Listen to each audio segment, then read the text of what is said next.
I didn't lose the last professional match of my tennis career because of my serve, my forehand, or my backhand. I lost because my head and my heart weren't aligned. April 2007. I'm playing in the qualifying rounds of the U.S. clay courts. I woke up that morning before the match dizzy, lightheaded dizzy. Not the vertigo type of dizzy, but dizzy nonetheless.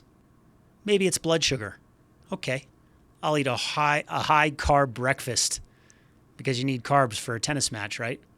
Pounding the pancakes, dizziness didn't change. I go to the courts and I warm up for my match. Still dizzy, lightheaded, like my head is in the clouds. Nobody around me knows because I'm on my own. I'm not with a coach. I don't have a team with me. I'm walking around and everyone's saying hello to me, how you doing? And I'm doing the same thing back. But inside, something's wrong, lightheaded. I go out on the tennis court against a formidable opponent. It would have been a tough match even if I was healthy. I felt like I was seeing 3 tennis balls out there. I couldn't fixate on the one that was in the middle. I just felt off, my balance, my movement, my reaction time. I got my ass kicked, truly. I walk off the court, didn't tell anyone I was dizzy. I remember calling my parents, my mother and my stepfather, saying, something's off. I feel lightheaded. No one at the tennis courts knew what was going on. I just left the courts quietly. And that was the last professional match that I ever played.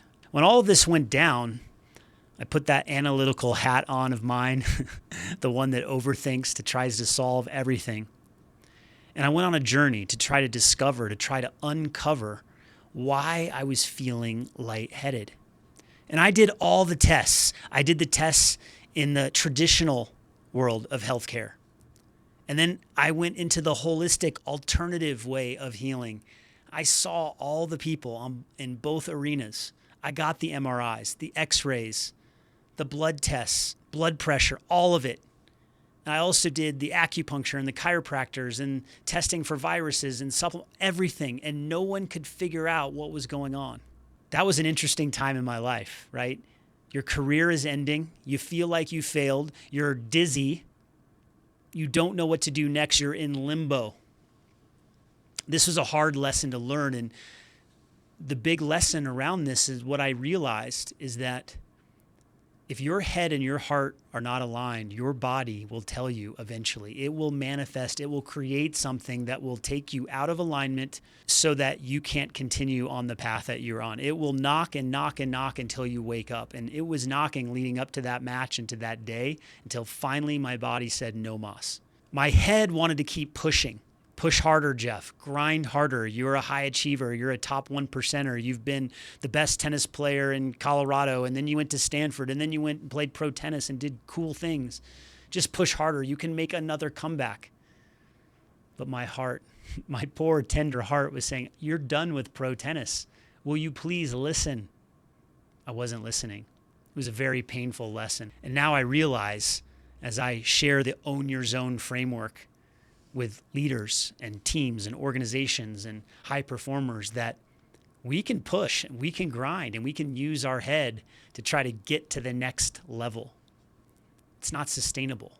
There isn't longevity behind that. You pull yourself out of alignment. You have all these mixed emotions and conflict internally, and that just increases the stress. Because it was all the cortisol and all of the adrenaline that had been rushing through my body for years, and especially the heightened stress that I was experiencing with my pro career coming to an end, that I was having these health challenges. Now, the silver lining in all of this is because my body started shutting down physically and I was unable to play pro tennis anymore, which is probably the only way that I would quit, because if I was still healthy, I would keep pushing on, right? So I had to get unhealthy. I had to have this become out of balance with my body in order to stop playing pro tennis. And the silver lining is that I was able to transition into coaching. And I realized quickly that I loved coaching more than I loved chasing that tennis ball for myself. So I needed a very, very difficult, painful situation, so painful that my body started shutting down, so painful that I had to learn the lesson that when the head and the heart are out of alignment, you will not be able to sustain excellence. You will not be able to handle the pressure and the stress long term. You have to be aligned to your purpose to own your zone.